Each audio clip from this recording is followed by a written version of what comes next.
नमस्कार, मैं सुधीर चौधरी और आप देख रहे हैं पेंशन समाचार, वो प्लेटफॉर्म जहां हम सिर्फ खबरें नहीं दिखाते बल्कि हर खबर की सच्चाई आपकी आंखों के सामने रखते हैं। यहां हमारा मकसद सिर्फ सूचना देना नहीं है, बल्कि आपकी पेंशन, आपकी जेब, आपके अधिकार और आपके भविष्य से जुड़े हर बड़े फैसले को सबसे आसान भाषा में समझाना है, ताकि आप किसी अफवाह के शिकार न हों। आज की यह रिपोर्ट सीधे आपके परिवार के बजट, आपकी मासिक पेंशन और आने वाले सालों की आर्थिक सुरक्षा से जुड़ी हुई है, इसलिए इसे शुरुआत से लेकर अंत तक ध्यान से सुनिए, बीच में कहीं भी स्किप मत कीजिए।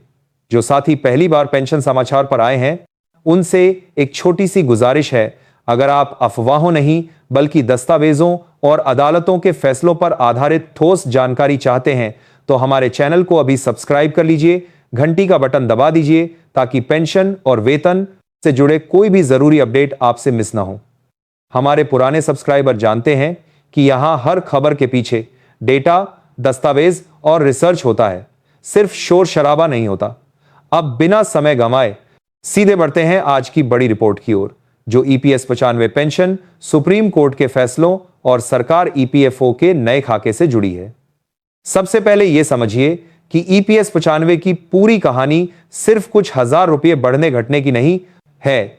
यह मुद्दा उन लोगों के सम्मान का है जिन्होंने अपनी पूरी जवानी इस देश की फैक्ट्रियों, दफ्तरों, खदानों, खेतों, गोदामों और निजी सरकारी संस्थानों में काम करते हुए गुजार दी।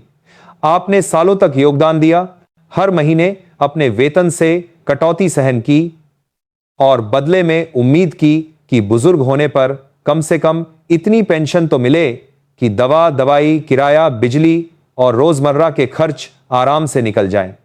लेकिन हकीकत यह है कि आज भी लाखों पेंशन धारक 101,600 रुपए जैसी बेहद कम पेंशन पर गुजारा करने के लिए मजबूर हैं। इसी पृष्ठभूमि में सुप्रीम कोर्ट में दर्जनों याचिकाएं पहुंची। अलग अलग राज्यों के पेंशन धारक, यूनियनें और कर्मचारी संगठन एक बात पर एकजुट हुए कि छोटी सी सैलरी लिमिट और पुराने फार्मूलों के नाम पर जिस तरह से पेंशन को दबाया गया, वह न्याय के खिलाफ है। लंबे समय तक चली सुनवाई के बाद सुप्रीम कोर्ट ने स्पष्ट संकेत दिया कि सिर्फ रिटायरमेंट की तारीख के आधार पर पेंशन धारकों के साथ भेदभाव नहीं किया जा सकता। कोई सदस्य 2004 से पहले रिटायर हुआ हो या 2006-2014 के बीच, अगर उसने नियमों के तहत योगदान दिया है तो उसे भी सम्मानजनक पेंशन मिलने का अधिकार है, न कि सिर्फ बाद में रिटायर होने वालों को। कोर्ट ने यह भी साफ किया कि ईपीएस 95 के तहत न्यूनतम गरिमा वाली पेंशन सुनिश्चित करने के लिए सरकार और ईपीएफओ दोनों को मिलकर एक पारदर्शी और व्यावहारिक फार्मूला तैयार करना होगा। इसी के बाद से एक नए 4 स्तरीय ढांचे पर चर्चा शुरू हुई, जो आज की इस रिपोर्ट का केंद्र है। ध्यान रहे, अंतिम गजट नोटिफिकेशन अभी आना बाकी है, लेकिन जो मसौदे, सर्कुलर और आधिकारिक चर्चाएं सामने आई हैं, उनसे एक मोटी मोटी तस्वीर जरूर बनती है। इस नए खाके के तहत पेंशन धारकों को ब्रॉडली 4 हिस्सों में समझा जा रहा है: पार्ट 1, पार्ट 2, पार्ट 3 और पार्ट 4। हर पार्ट की अपनी शर्तें और अपना अनुमानित पेंशन स्तर है। अब इन चारों को सरल भाषा में एक एक करके समझ लेते हैं। पार्ट 1 में वे साथी आते हैं जिनकी ईपीएस 95 के तहत पेंशन योग्य सेवा करीब 10 साल या उससे कम रही है, यानी जिन्होंने न्यूनतम सेवा अवधि पूरी की लेकिन किसी कारणवश लंबी नौकरी नहीं कर पाए। अभी ज्यादातर जगहों पर पेंशन की गणना पुराने 15,000 रुपये की सैलरी सीलिंग पर ही की जा रही है। इस आधार पर 8-10 साल के योगदान के बाद पेंशन अक्सर 1,400-1,600 रुपये महीना के आसपास रुक जाती है। नई व्यवस्था का लक्ष्य कम से कम इतना तो होगा कि इस न्यूनतम स्तर को थोड़ा ऊपर उठाया जाए, ताकि जो लोग सीमित समय तक ही योगदान दे पाए, वे भी अपमानजनक रूप से कम पेंशन पर निर्भर न रहें। पार्ट 2 उन पेंशन धारकों के लिए है जिन्होंने लगभग 15 से 25 साल तक सेवा दी है। ये वे लोग हैं जिन्होंने अपनी जिंदगी के 1.5 से 2 दशक तक लगातार ईपीएस 95 में योगदान दिया, लेकिन 30-35 साल तक नहीं पहुंच पाए। उपलब्ध आकलनों के मुताबिक 15 साल की पेंशन योग्य सेवा पर पेंशन करीब 30 से 3500 रुपए मासिक तक, 20 साल पर 404500 रुपए तक और 25 साल पर 505700 रुपए तक जाने की संभावना पर विचार हो रहा है, बशर्ते बाकी शर्तें पूरी हों। यह राशि आज की महंगाई में बहुत ज्यादा नहीं है, लेकिन पार्ट 1 के मुकाबले एक बेहतर स्तर जरूर मानी जा सकती है। सबसे ज्यादा बहस जिस पार्ट को लेकर है वह है पार्ट 3। यहां उन पेंशन धारकों को रखा जा रहा है जिन्होंने 30 साल या उससे अधिक की पेंशन योग्य सेवा दी है, खास तौर पर 30 से 35 वर्ष और उससे भी आगे तक जिन्होंने अपनी पूरी कामकाजी उम्र इसी व्यवस्था में बिताई। उनकी सबसे बड़ी मांग रही है कि उन्हें कम से कम 7,500 रुपये बेसिक प्लस डीए के फार्मूले पर पेंशन दी जाए। यही मांग पिछले कई सालों से ईपीएस 95 मंचों, धरनों और बैठकों में गूंजती रही है। मसौदा संकेत देता है कि जिनकी सेवा लगभग 30 साल के आसपास है, उनके लिए 6,570 रुपये तक की बेसिक पेंशन और जिनकी सेवा 35 वर्ष या उससे अधिक है, उनके लिए 7,500 रुपये फिक्स बेसिक के ऊपर महंगाई भत्ता जोड़ने का प्रस्ताव विचार के दायरे में है। लेकिन यह लाभ हर किसी को अपने आप नहीं मिलेगा। 7,500 प्लस डीए वाला फार्मूला उन्हीं के लिए लागू होगा जिनकी पेंशन योग्य सेवा वास्तव में 35 वर्ष या उससे अधिक दर्ज है और जिनका रिकॉर्ड ईपीएफओ के पास साफ सुथरा उपलब्ध है। इसीलिए अगर आप इस कैटेगरी में आते हैं तो सबसे जरूरी काम है अपने ज्वाइनिंग और रिटायरमेंट की तारीख, सर्विस बुक, ईपीएफओ पासबुक और नियोक्ता द्वारा जमा किए गए योगदान के विवरण को अच्छी तरह से जांच लेना। अब आते हैं पार्ट 4 पर, जो तकनीकी रूप से थोड़ा मुश्किल है लेकिन पेंशन की रकम के लिहाज से सबसे आकर्षक भी हो सकता है। यह श्रेणी उन सदस्यों के लिए है जिन्होंने सुप्रीम कोर्ट के बाद हायर पेंशन ऑप्शन चुना है या चुनने की प्रक्रिया में रहे हैं। इस विकल्प में कर्मचारी और नियोक्ता दोनों वास्तविक सैलरी पर अंशदान करते हैं, सिर्फ 15,000 की पुरानी सीमा तक सीमित नहीं रहते। बदले में पेंशन भी इसी वास्तविक औसत वेतन के आधार पर तय होती है। पार्ट 4 की मूल सोच सरल है, औसत वास्तविक सैलरी का लगभग आधा हिस्सा पेंशन के रूप में।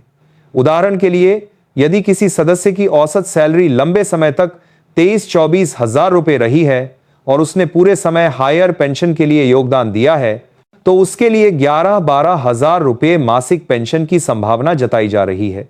अगर औसत सैलरी 25-26 हजार के आसपास है तो अनुमानित पेंशन 12-13 हजार रुपए तक जा सकती है। इसी तरह 50 हजार रुपये औसत सैलरी वाले सदस्य के लिए 24-25 हजार रुपये मासिक और 70 हजार रुपये औसत सैलरी वाले के लिए 34-35 हजार रुपये या उससे अधिक पेंशन के अनुमान पर विचार हो रहा है। यह मॉडल पूरी तरह पुरानी ओल्ड पेंशन स्कीम जैसा तो नहीं है, लेकिन सैलरी का लगभग आधा हिस्सा पेंशन के रूप में मिलने का विचार निश्चित रूप से वैसी सुरक्षा देता है जैसा ओपीएस में मिलता था। फर्क केवल इतना है कि यहां सब कुछ आपके योगदान पर निर्भर है। अब सवाल उठता है, यह सब कब से लागू होगा और क्या वाकई आपकी पेंशन पर्ची में यह बदलाव नजर आएगा?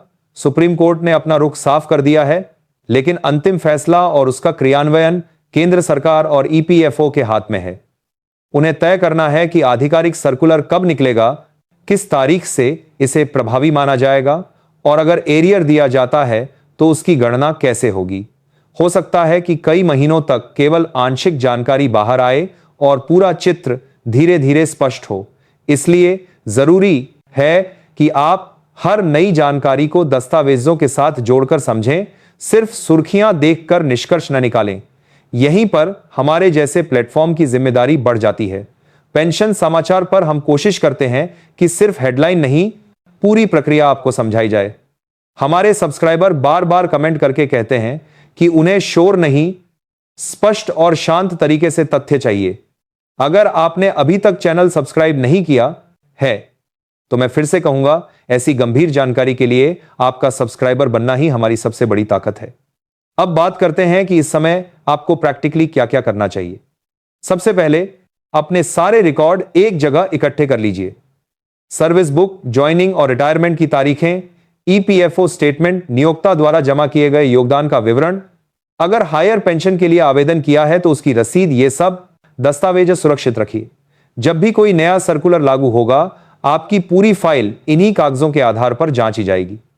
दूसरा, किसी भी बिचौलिए या तथाकथित विशेष सलाहकार से सावधान रहिए। जब भी पेंशन से जुड़ी बड़ी खबर आती है, कुछ लोग बुजुर्ग पेंशन धारकों के भरोसे का फायदा उठाने की कोशिश करते हैं। कोई फॉर्म भरने के नाम पर पैसे मांगता है, कोई कहता है कि उसके पास अंदर की स्पेशल जानकारी है।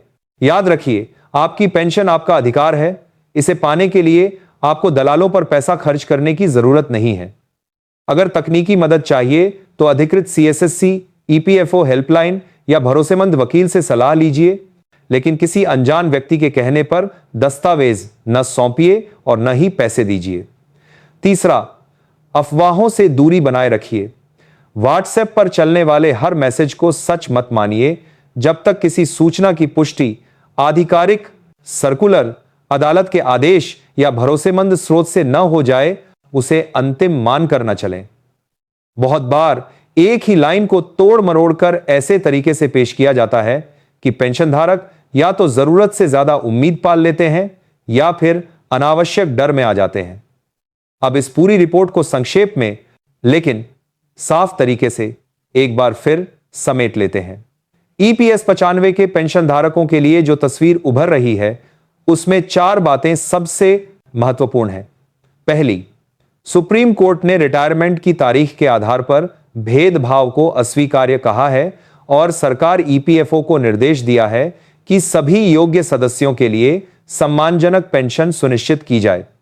दूसरी, प्रस्तावित ढांचे के मुताबिक पेंशन को 4 भागों 10 साल तक सेवा वालों, 15-25 साल वालों, 30-35 साल वालों और हायर पेंशन वाले सदस्यों में विभाजित करके अलग अलग फार्मूलों पर विचार हो रहा है। तीसरी, हायर पेंशन ऑप्शन के तहत औसत वास्तविक सैलरी का करीब आधा हिस्सा पेंशन के रूप में मिलने की संभावित व्यवस्था ओपीएस जैसी सुरक्षा का एहसास देती है, लेकिन यह सब आपके लंबे और नियमित योगदान पर निर्भर करेगा। चौथी, अभी अंतिम गजट नोटिफिकेशन नहीं आया है, इसलिए यह समय कागज तैयार रखने, सही जानकारी पर नजर रखने और अफवाहों से दूरी बनाए रखने का है। आपने दशकों तक काम किया, टैक्स दिया, योगदान दिया, उत्पादन बढ़ाया और आज देश की जो अर्थव्यवस्था है उसमें आपकी मेहनत का भी बड़ा हिस्सा शामिल है। अब इस उम्र में इतना तो आपका हक बनता ही है कि आपको सम्मानजनक पेंशन मिले, ताकि आप अपने इलाज, घर के खर्च और परिवार के साथ समय बिताने के लिए किसी के सामने हाथ न फैलाना पड़े। पेंशन समाचार पर हमारी कोशिश यही रहेगी कि पेंशन, वेतन आयोग, महंगाई भत्ता और आपके अधिकार से जुड़ी हर बड़ी बात समय पर और साफ भाषा में आप तक पहुंचती रहे। अगर आपको यह रिपोर्ट उपयोगी लगी हो, अगर आपको लगा हो कि आपके कई सवालों का जवाब इसमें मिला है, तो इसे अपने उन साथियों तक जरूर भेजिए जो ईपीएस 95 के तहत पेंशन ले रहे हैं या लेने वाले हैं। और हां, चैनल को सब्सक्राइब करके बेल आइकन जरूर दबाएं, ताकि आने वाले दिनों में जब भी सरकार या ईपीएफओ की तरफ से कोई बड़ा कदम उठे, उसकी सच्ची तस्वीर सबसे पहले आपको यहीं पर मिले। आप अपना ख्याल रखिए, अपने आसपास के बुजुर्ग पेंशन धारकों की मदद कीजिए और हम पेंशन समाचार पर आपके अधिकार की आवाज उठाते रहेंगे। धन्यवाद।